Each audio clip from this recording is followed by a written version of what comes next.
பிரியமானவர்களே, இயேசு கிறிஸ்துவின் இனிதான நாமத்தினாலே என்னுடைய அன்பின் வாழ்த்துக்கள். இந்த ஆசீர்வாத நிகழ்ச்சியில உங்கள் ஆசீர்வாதத்திற்காக ஜெபிப்பதில் நான் மகிழ்ச்சி அடைகிறேன். இப்பொழுதும் உங்கள் ஆசீர்வாதத்திற்காக ஜெபிப்பதற்கு முன்பாக தேவனுடைய செய்தியை உங்களோடு நான் பகிர்ந்து உங்களுக்காக நான் ஜெபிக்க நான் விரும்புகிறேன். யோவான் 16ஆம் அதிகாரம் 33ஆம் வசனத்தின் பின்பகுதியை உங்களுக்காக நான் வாசிக்கிறேன்.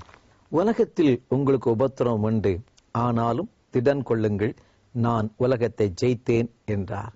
எனக்கு அருமையானவர்களே, ஆண்டவர் சொல்கிறார், உபத்திரவங்கள் இருக்கும், பாடுகள் இருக்கும், பயப்படாதிருங்கள், நான் உலகத்தை ஜெயித்தேன், உங்களை ஜெயிக்கும்படியாக நான் கிருபை கொடுப்பேன்.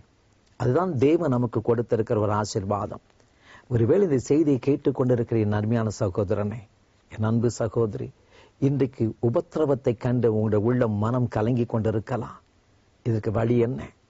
யூத உபத்திரவத்தின் என் இருதயமே பாதிக்கப்பட்டு விட்டது, என்னால் எதையுமே செய்ய முடியவில்லை என்று சொல்லி இன்னைக்கு ஒருவேளை செயல்பட முடியாத ஒரு நிலைமையில இன்னைக்கு ஒரு செயலற்று போய் நீங்கள் வாழ்ந்து கொண்டிருக்கலாம். ஆனால் இன்றைக்கு இந்த ஆசீர்வாத நிகழ்ச்சியில தேவன் உங்களுக்கு கொடுக்கிற பெரிய ஒரு ஆசீர்வாதம் தெரியுமா? ஆண்டவர் சொல்ல, திடன் கொள்ளுங்கள், திடன் கொள்ளுங்கள், அந்த உபத்திரவத்தை கண்டு பயப்படாதிருங்கள், நான் அதில் உங்களுக்கு வெற்றியை கொடுப்பேன். எந்த உபத்திரவும் உங்களை மேற்கொள்ள முடியாது. அதுதான் தேவன் தன் பிள்ளைகளுக்கு கொடுக்கிற ஒரு ஆசீர்வாதம். இந்த ஆசீர்வாத நிகழ்ச்சியிலும் அதைத்தான் கர்த்தர் இன்றைக்கு உங்களுக்கு கொடுக்க விரும்புகிறார். இன்றைக்கு யார் யார் உபத்திரவத்தின் மத்தியிலே, பாடுகள் மத்தியில் இந்த செய்தியை கேட்டுக்கொண்டு இருக்கிறீர்களோ, இன்றைக்கு அந்த பாடுகளில் இருந்து, அந்த உபத்திரவத்தில் இருந்து தேவன் உங்களுக்கு ஒரு விடுதலையை கொடுத்து அவர் நிச்சயமாக உங்களை ஆசீர்வதிப்பார். எனக்கு அருமையானவர்கள், வேதத்தை சற்று கவனமாய் வாசித்து பாருங்கள். யோபு 7ஆம் அதிகாரம் 1ஆம் வசனத்திலே தேவனுடைய வார்த்தை தெளிவாய் சொல்லுகிறது, பூமியிலே மனுஷர்கள் போராடுவதற்கென்று ஒரு ஓத்திர காலம் உண்டு என்று சொல்லி வேதமே சொல்லுகிறது. இது ஒவ்வொரு உலகத்தில் வந்த ஒவ்வொரு மனுஷனும் வாழ்க்கையில கட்டாயம் போராட்டங்களை சந்தித்து தான் ஆக வேண்டும். ஆனால் ஆண்டவர் சொல்கிறார், எந்த போராட்டமும் உங்களை மேற்கொள்ள முடியாது, நீங்கள் ஜெயம் பெற முடியும் என்று சொல்லி தேவனுடைய வார்த்தை தெளிவாய் சொல்லுகிறது. எனக்கு அருமையானவர்களே, ஒன்றை அறிந்து கொள்ளுங்கள், உங்கள் விசுவாசம் எந்த அளவுக்கு இருந்தால் எல்லா உபத்திரவத்தை மேற்கொள்ள முடியும் என்று சொல்லி தேவனுடைய வார்த்தை சொல்லுகிறது. நீங்கள் வேதத்திலிருந்து ஒரு வசனத்தை நான் உங்களுக்கு சொல்ல விரும்புகிறேன். மத்தேயு 17ஆம் அதிகாரம் 20ஆம் வசனத்தை நீங்கள் வாசித்து பாருங்க. இயேசு அழகாக சொன்னார். என்ன சொன்னார் தெரியுமா? கடுகளவு விசுவாசம் உங்களுக்கு இருந்தால் போதும், நீங்க அந்த மலையை பார்த்து பெயர்ந்து அப்புறம் போய் என்றால் அது அப்படியே போகும் என்று சொல்லி தேவனுடைய வார்த்தை மிக அழகாக எழுதப்பட்டு இருக்கிறது. ஒருவேளை உங்களுடைய உபத்திரம் மலையை போல இருக்கலாம், உங்களுடைய பிரச்சனை மலையை போல இருக்கலாம். ஐயா, சின்ன பிரச்சனை பரவாயில்லை, சின்ன உபத்திரம்னா பரவாயில்லை, மலையை போல பெரிய உபத்திரம் இருக்கிறது, நான் என்ன செய்ய முடியும் என்று சொல்லி நீங்கள் கலங்கி கொண்டிருக்கலாம். ஆண்டவர் சொல்ல என்ன தெரியுமா? மலை போல பிரச்சனைக்கு மலை போல விசுவாசம் இருக்க வேண்டும், சிறிய பிரச்சனைக்கு சிறிய விசுவாசம் இருக்க வேண்டும் என்று சொல்லவே இல்லை.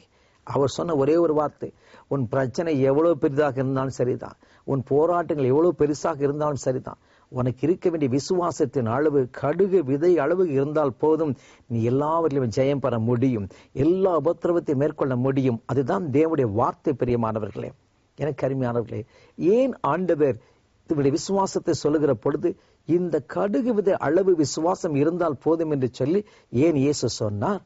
வேதத்தை நீங்கள் கவனமாக நீங்கள் வாசித்து பார்ப்பீர்களானால் மத்தேயு 13ஆம் அதிகாரத்திலே அதை குறித்து மிக தெளிவாக எழுதப்பட்டு இருக்கிறது. இந்த கடுகு விதைன்னு சொல்லுகிறது ஆங்கில வேதாகத்தில் மஸ்டர்ட் சீ என்று சொல்லுகிறார்கள். 1998 முதலாவதாக நான் இஸ்ரேல் தேசத்திற்கு போயிருக்கிற பொழுது இந்த கடுகு விதையை, இந்த மஸ்டர்ட் சீரை பார்க்க ஆண்டவர் கிருபை கொடுத்தார். அந்த மரத்தையும் பார்க்க ஆண்டவர் கிருபை கொடுத்தார். யோசிப்பாங்க, நாம சமையலுக்கு போடுகிறோமே அந்த கடுகு அந்த அளவு அல்ல, அதை விட சிறிது. அது பொடிப்படியில் எப்படி இருக்கும் அந்த அளவுக்கு மிகவும் சிறிதாக இருந்த ஒரு விதையை காண்பித்தார்கள், பாட்டிலில் வைத்திருந்தார்கள். கடுகை காட்டிலும் மிகவும் சிறிதாக இருக்கிற அந்த அளவுக்கு ஒரு விசுவாசம் இருந்தாலே ஆண்டவர் சொல்ல, மலை போல உபத்திரவத்தை நீங்கள் மேற்கொள்ள முடியும் என்று சொன்னார். எனக்கு அருமையானவர், ஏன் ஆண்டவர் இதை ஒப்பிட்டு சொல்லுகிறார்? அந்த வசனத்தை விசுவாசத்துக்கு மிக அழகாக எழுதப்பட்டு இருக்கிறது. ஏன் இந்த கடுகு விதை அளவு விசுவாசம் என்று ஆண்டவர் சொல்வதற்கு காரணம் என்ன தெரியுமா? அதான் மத்தேயு 13ஆம் அதிகாரத்தை நீங்கள் கவனமாக வாசித்து பாருங்கள். ஆண்டவர் சொன்னார், எல்லா விதைகளிலும் அந்த விதை சிறிதாக இருந்தாலும் அது வளருகிற பொழுது அது பெரிய மரமாக மாறி அநேக பறவைகள் வந்து அதில் அடையும் என்று சொல்லி இயேசு ஓமானமாய் சொன்னார். அப்ப யோசிச்சு பாருங்க, அந்த விதை வளர வேண்டும். விசுவாசம் வளரணும். எப்ப வளரும்? அந்த விதையை பாட்டிலே வைத்திருந்தால் வளராது.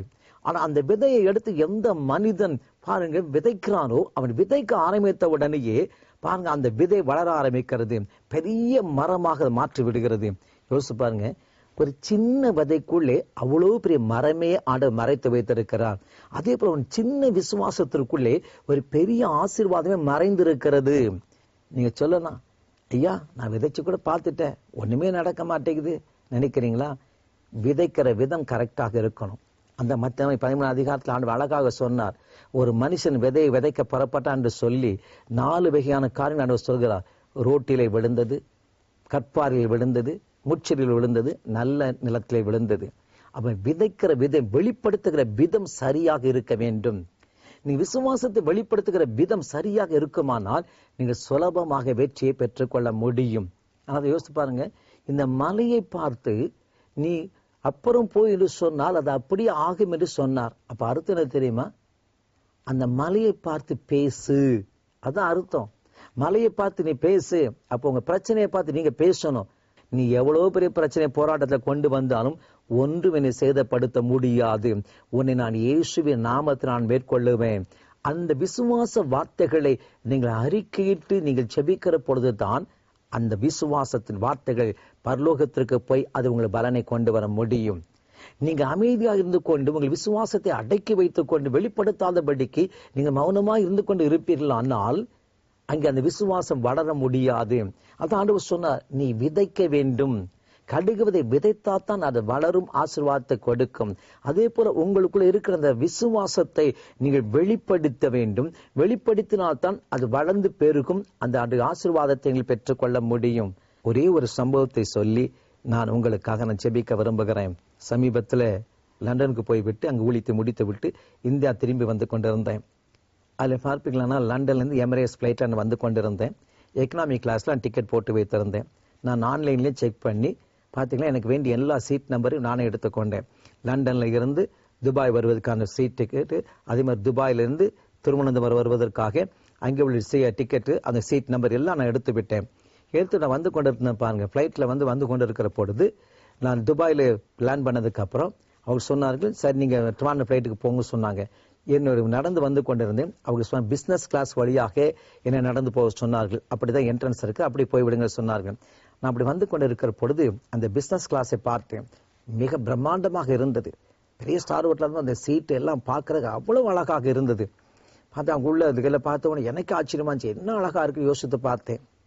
அப்போ நடந்து வரும்போது ஒரு சின்ன ஜோமன், ஆண்டவரே நான் உடைய ஊழியக்காரன், நான் ஏன் இந்த மாதிரி பிஸ்னஸ் கிளாஸை போகக்கூடாது? நீர் நினைச்சா எனக்கு கொடுக்க முடியும். பாருங்க, ஒரு 2 நிமிஷம் நீ நினைச்ச அந்த இடத்துல ஜெபம் பண்ண, நீ நினைச்சா கொடுக்க முடியும். எனக்கு இது மாதிரி ஒரு போன ஆசை இருக்குது இல்லை, எனக்கு ஒரு அற்புதத்தை செய்யும் என்று சொல்லி நான் ஜெபம் பண்ணி விட்டு வந்து விட்டேன். பாருங்க, என்னை ட்ரிவாண்ட்ரம் கேட்டுக்கு போக சொல்லிவிட்டார்கள். நான் நேராக பார்த்தீங்கன்னா துபாய் டு ட்ரிவாண்ட்ரம் போகக்கூடிய அந்த ஃப்ளைட் ஏறும்படி அந்த கேட்டுக்கு வந்தேன். வந்தவுடனே எல்லாம் அங்கே போர்டிங் பாஸ் கையில் இருந்தது. எல்லாரும் போர்டிங் பாஸை கொடுத்த உடனே அதை ஸ்கேன் பண்ணி எல்லாரும் கிழிச்சு கொடுத்தாங்க. ஏன் போர்டிங் பாஸை நான் கொடுத்தேன், அது உள்ள அந்த போர்டிங் பாஸ் ஸ்கேன் ஆகவே மாட்டேன்னு விட்டது. அவங்க திரும்ப உள்ள விட்டு பார்த்தாங்க, அதை ஸ்கேன் பண்ண முடியவே இல்லை. அவங்க கொஞ்சம் வெயிட் பண்ணி சொல்லிட்டு அவங்க சிஸ்டத்தில் போய் அடிச்சாங்க. அடித்த உடனே பார்த்து சொன்னாங்க, உங்கள் சீட் நம்பர் மாறிடுச்சு, உங்களுக்கு வேற சீட் அலாட் பண்ணியிருக்காங்க அப்படின்ட்டாங்க. நான் சொன்னேன், ஆன்லைனில் புக் பண்ணிட்டேன், இல்லை வேற சீட்டு வந்துருச்சுன்னு சொல்லி அடிச்சு கொடுத்தாங்க. அவங்க சொன்னாங்க, உங்களுக்கு அப்கிரேட் பண்ணி பிஸ்னஸ் கிளாஸ்ல உங்களுக்கு சீட் போட்டிருக்கிறாங்க சொல்லி பாருங்க. நான் ஜோம் பண்ணிட்டு வந்து 1/2 மணி நேரம் கூட ஆகல. ஆண்டவர்கிட்ட கேட்டு என்னுடைய மன விருப்பத்தை ஆண்டவர்கிட்ட சொன்னா இங்க இறங்கி வந்த உடனே 1/2 மணி நேரத்திற்குள்ளாகவே ஆண்டவர் கம்ப்யூட்டருக்குள்ளேயே தூதனை அனுப்பி எனக்காக ஒரு பிசினஸ் கிளாஸ் சீட்டையும் போட்டு கொடுத்து பார்த்தீங்கன்னா சுகமாக ஆண்டவர் நான் விரும்பினபடி அற்புதமாக பார்த்தீங்கன்னா துபாய் திருவனந்தபுரம் வரை பிசினஸ் கிளாஸ்ல ஒரு பணம் கூட கட்டாதபடிக்கு ஆண்டவர் அற்புதமா என்னை கொண்டு வந்து சேர்த்தார். பார்த்தீங்களா, நம்ம எந்த காரியத்திலுமே ஒரு விசுவாசத்தோடு தேவ சமூகத்தை கேட்கிற பொழுது இந்த உபத்திரவம் இருந்தாலும் ஆண்டவரை நீ ஜெயம் கொடுக்கிற தேவன் நிச்சயமா எனக்கு நீர் வெற்றியை கொடுப்பதற்காய் ஸ்தோத்திரம், இந்த பிரச்சனை என்னை விட்டு மாற்றுவதற்காய் ஸ்தோத்திரம் என்று சொல்லி நீங்கள் விசுவாச வார்த்தைகளை என்றைக்கு நீங்கள் வெளிப்படுத்துகிறீர்களோ, எவ்வளவு பெரிய உபத்திரமாக இருந்தாலும் எவ்வளவு பெரிய பிரச்சனையாக இருந்தாலும் மலையை போல அது பிரச்சனையாக இருந்தாலும் தேவன் உங்களுக்காக அந்த மலையை புரட்டுவார். உங்களுக்கு ஒரு அற்புதத்தை செய்து உங்களை ஆசீர்வதிப்பார். இன்றைக்கு இந்த செய்தியை கேட்டுக்கொண்ட என் அன்பு சகோதரனே, சகோதரியே, ஏதோ ஒரு பிரச்சனை உங்களுக்கு முன்பாக மலை போல் நின்று கொண்டிருக்கலாம். ஏதோ ஒரு போராட்டம் உங்களை வேதனைப்படுத்திக் கொண்டிருக்கலாம். இன்னைக்கு சொல்லுங்க, ஆண்டவரே, நான் உம்முடைய மகன், நான் என்னுடைய விசுவாசத்தை அறிக்கை எடுக்கிறேன், இவைகளுமே நான் இயேசுவின் நாமத்தில் ஜெயம் எடுக்கிறேன் என்று சொல்லி நீங்க இந்த நேரத்தில் ஜெபம் பண்ணுங்க. நிச்சயமாக நீங்கள் எதிர்பார்க்கிற காரியத்திலே அந்த பிரச்சனையை கர்த்தர் மாற்றி ஒரு அற்புதத்தை செய்தவர்கள் ஆசீர்வதிப்பார். இன்றைக்கும் அந்த ஆசீர்வாதத்தை தேவனுக்கு கொடுப்பதற்கான ஜெபிக்க விரும்புகிறேன். என்னோடு கூட இணைந்து ஜெபிப்பீர்களா? நாம் ஜெபிக்கலாம். தகப்பனே, உம்முடைய வார்த்தைகளுக்காக நமக்கு ஸ்தோத்திரம். நீ சொன்னீரல்லவா, உபத்திரங்கள் வரலாம், பாடுகள் வரலாம், ஆனால் என் பிள்ளைகளுக்குள்ளே அந்த கடுகளை விசுவாசத்தை என் பிள்ளைகள் வெளிப்படுத்துகிற பொழுது அந்த விசுவாசத்தின் நிமித்தமாக மலை போல பிரச்சனைகளும் போராட்டங்கள் இருந்தாலும் அதை நான் மாற்றி என் பிள்ளைகளுக்கு ஒரு அற்புதத்தை செய்து அவர்களை ஆசீர்வதிப்பேன் என்று சொன்ன வார்த்தையின்படி சுவாமி, இதோ இந்த செய்தியை கேட்டு உடைய சமத்தை அர்ப்பணத்தை ஜெபிக்கிற அருமையான தம்முடைய பிள்ளைகளுக்காக இப்பொழுது நான் உடைய முகத்தை நான் நோக்கி பார்க்கிறேன்ப்பா. எவ்வளவு பெரிய பிரச்சனையா இருந்தாலும் சரிதான், அவள் இயேசுவின் நாமத்தில் இப்பொழுதே மாறும்படியா நான் ஜெபிக்கிறேன்ப்பா. ஒருவேளை வியாதி அவளை பயமுறுத்திக் கொண்டு இருக்கலாம் ஐயா, இது மரணத்துக்கு ஏதுவான வியாதின்னு சொல்லி ஆண்டவரே டாக்டர்கள் சொல்லி இருக்கலாம். அவைகளும் இப்பொழுது இயேசுவின் நாமத்திலே மாறும்படியா நான் ஜெபிக்கிறேன் ஐயா. ஒருவேளை கடன் பிரச்சனை மலை போல காணப்பட்டு கொண்டிருக்கலாம். இன்றைக்கு நான் இயேசுவின் நாமத்தில் ஜெபிக்கிறபடினாலே அந்த கடன் பிரச்சனை கர்த்தர் மாற்றி உங்களுடைய பிள்ளைகளை ஆசீர்வதிக்க வேண்டுமா நான் ஜெபிக்கிறேன்ப்பா. இன்னும் பிசாசு எந்தெந்த காரியத்தில் உங்களுடைய பிள்ளைகளுக்கு விரோதமாக எழும்பி உங்களுடைய பிள்ளைகளுக்கு பயமுறுத்தி கொண்டு இருக்கிறானோ அந்த வல்லமைகள் அழியட்டும் இயேசுவின் நாமத்தினாலே. தகப்பனே, எல்லா பிரச்சனைகளும் போராட்டங்களில் இருந்து இன்றைக்கு இந்த செய்தியை கேட்கிற உங்களுடைய பிள்ளைகளை நீர் விடுதலையாக்கி நீர் அவளை ஆசீர்வதிக்க வேண்டுமாக நான் ஜெபிக்கிறேன்ப்பா. இப்படி தொட்டதற்காய் சோத்திரம், நீ ஆசீர்வதித்து விட்டதற்காக உமக்கு சோத்திரம். இயேசுவின் நாமத்தில் ஜெபிக்கிறேன் பிதாவே, ஆமென், ஆமென். பிரியமானவர்களே, கர்த்தர் இன்றைக்கு உங்கள் ஜெபத்தை கேட்டிருக்கிறார். அந்த பிரச்சனைகள் ஒன்று இனி உங்களை மேற்கொள்வது இல்லை. ஆமென்.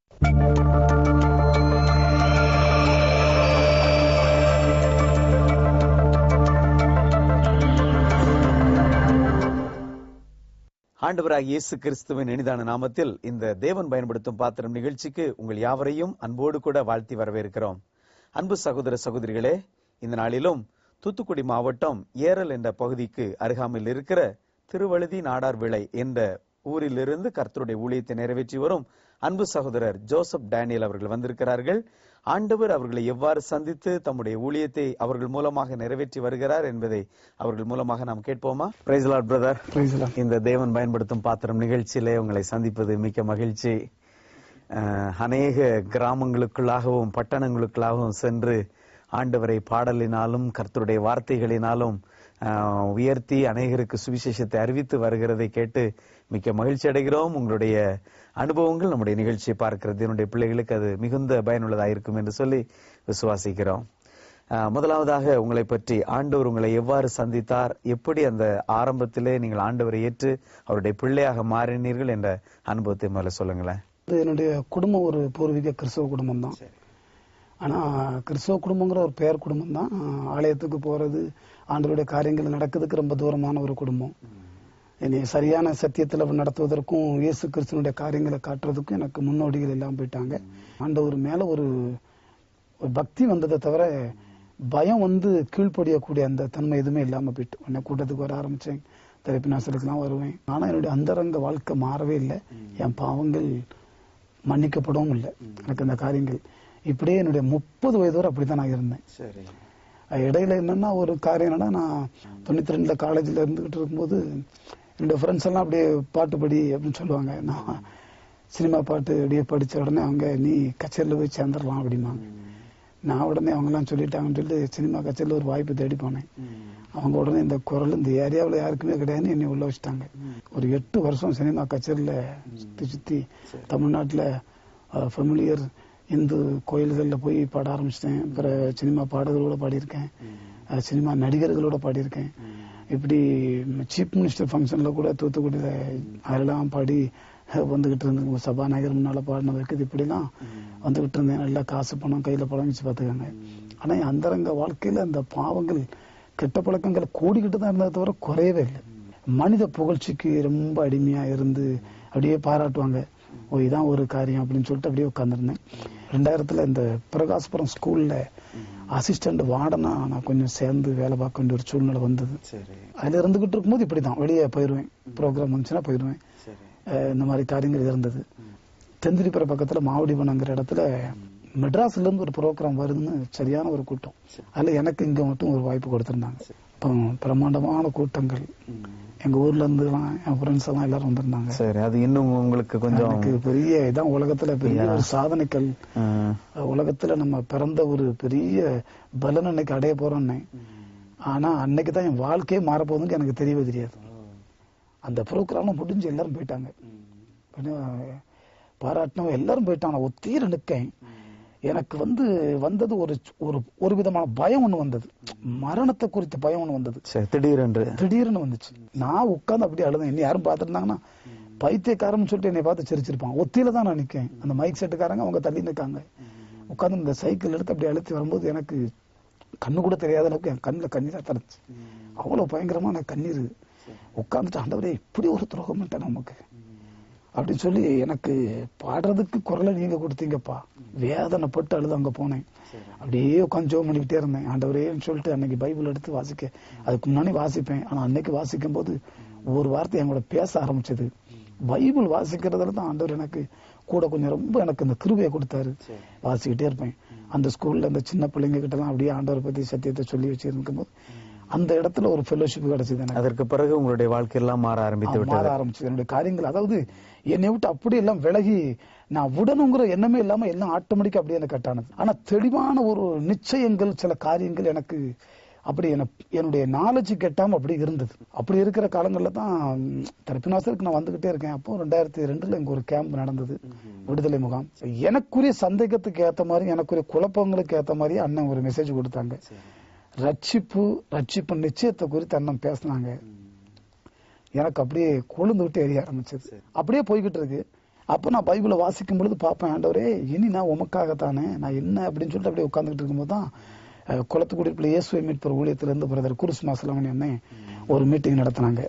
நேசரத்துல ஒரு யூத் ஒன்று நடத்தினாங்க, 3 days கேம்ப். அந்த கேம்புக்கு நான் போயிருந்தேன். ஆண்டவருடைய கிருபையில அந்த ஐயா, அந்த பெத்தேல் ஐயா, அவங்க பேர் சேமையா, அந்த ஐயா கடைசி நாள் மெசேஜ் கொடுத்தாங்க. அந்த மெசேஜ்ல தான், அதாவது அதை என்னால எதிர்க்க முடியாது. ஒரு குப்பையில கடந்தேன். நான் தண்ணி அடிச்சோம்னா என் பக்கத்துல எவனும் நிக்க மாட்டான். கொடூரமான என் வாழ்க்கையும் ஆரிச்சு, என் வாயும் ஆரத்தான் செய்யும் பாத்துக்காங்க. அவ்வளவு கொடுமையா கிடந்தேன். வானத்தையும் பூமியும் படைத்த தேவனாகி கர்த்தர் என்னை குறித்து என்கிட்ட பேசாருங்கிறத நினைக்கும் பொழுது, அவருடைய வேலையை செய்ய எனக்கு அந்த இடத்துல ஒரு அழைப்பு கொடுத்து நினைக்கும் போது நான் அண்ணன் அப்படியே கட்டி பிடிச்சேன். குருசன, நானே இது உங்களுக்கு கிடைச்ச ஒரு பெரிய வெற்றியோ இல்லையானே, எனக்கு ஒரு பெரிய ஒரு ஆத்ம திருப்தி சொல்லிட்டு போனேன்.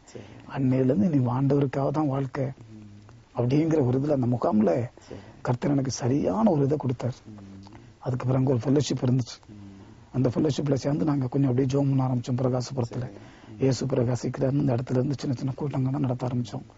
அப்படியே பாடல் பாடி அப்படியே ஆண்டவரோட ஊழியத்தை செஞ்சுக்கிட்டே இருந்தோம். அந்த நாளில நீங்க ஊழியத்திற்கான தெளிவான அழைப்பை பெற்று அதற்கு பிறகு முழு நேரமா ஊழியத்துக்கு கொஞ்ச நாள் பார்ட் டைமா உள்ள இருக்கேன்.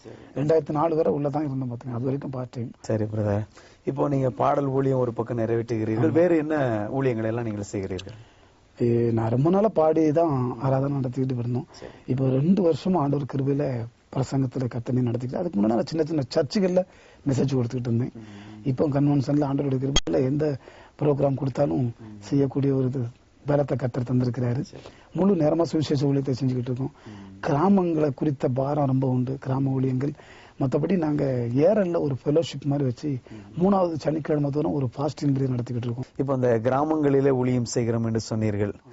கிராமத்துக்கு போகும்போது உங்களுடைய பாடல் ஊழியம் மிகவும் பிரயோஜனமா இருக்கும் இல்லையா? அப்படி நீங்கள் செல்லும் பொழுது எப்படி அந்த கிராம மக்கள் எப்படி உங்களை வரவேற்கிறார்கள்? அந்த ஊழியத்திலே உள்ள கஷ்ட நஷ்டங்களை கொஞ்சம் சொல்லுங்களேன்.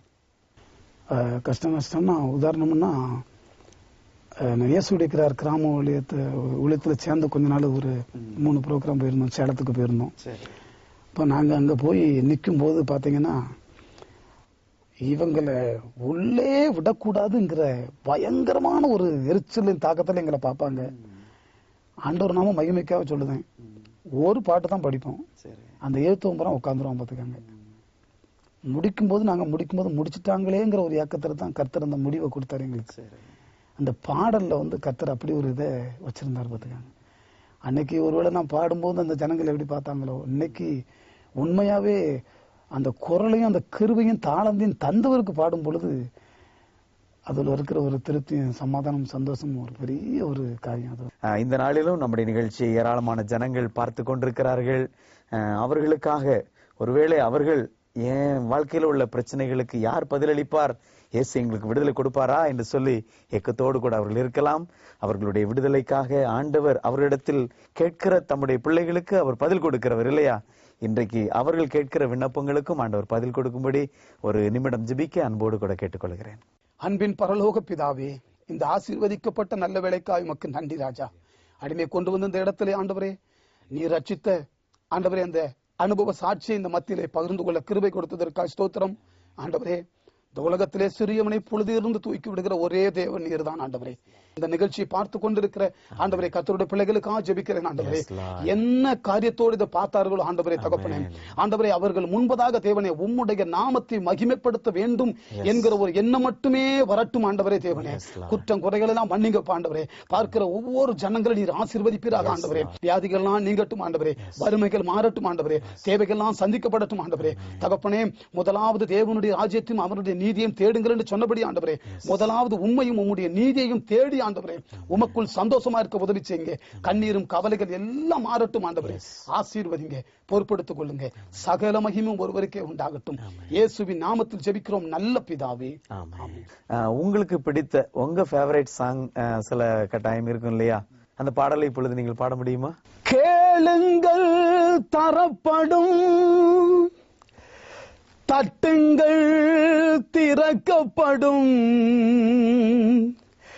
தேடுங்கள் கிடைக்கும் என்றார் இயேசு. தேடுங்கள் கிடைக்கும் என்றார்.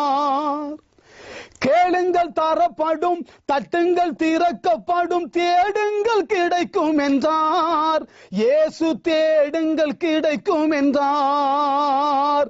பெத்தலகேம் நகரில் மாட்டு தொழுவம் அதில் பிறந்தார் பரமபிதா.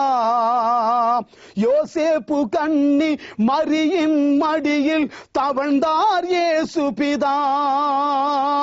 இயற்கை உலகமே தூய்மையானதென இயேசு நினைத்தாரே. எல்லா உயிர்களும் தன்னுயிரெனவே பேசி மகிழ்ந்தாரே.